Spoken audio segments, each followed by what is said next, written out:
জি বর্তমান অন্তর্বর্তীকালীন সরকার, প্রফেসর ইউনূসের সরকার, এই যে 6 মাস পরে আবার ফুঁসে ওঠা ছাত্র জনতার আবেগকে যে গুরুত্ব দিয়েছে, তার একটা প্রমাণ রাখতে হবে। প্রমাণটা কি? আগামী কালকে একটা এক্সিকিউটিভ অর্ডার জারি করতে হবে যে কোন সরকারি অফিসে শেখ মুজিবের কোন ছবি থাকতে পারবে না। আমরা দেখেছি ওয়াকারের অফিসে আছে শেখ মুজিবের হুম, ছবি, এমনকি ক্যান্টনমেন্টের মধ্যেও শেখ মুজিবের মুরাল টুরাল আছে। সমস্ত কিছু অপসারণ করতে হবে এবং এইটা এক্সিকিউটিভ অর্ডার কালকেই দিতে হবে। কারণ কালকে ক্যাবিনেট মিটিং আছে সকালবেলা।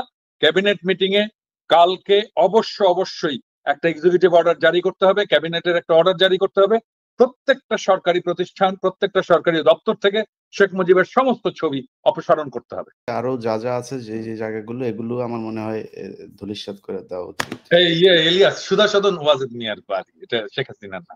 ওয়াজেদ মিয়া তো ভালো লোক, মানে ওয়াজেদ মিয়া সারা জীবন শেখ হাসিনার মতো একজন দাজ্জাল, একটা খাইস্টা মহিলার সাথে ঘর করে কি যন্ত্রণা পোহাইছে, তার স্মৃতিটা থাকুক।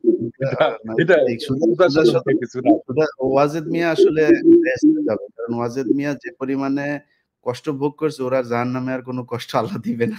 ওর কষ্ট আল্লাহ দুনিয়া থেকে ভোগ করায় নিয়ে গেছে। এরকম এক জিনিস যদি নাকি থাকে কারো ঘরে, তাহলে ওর অবস্থা শেষ।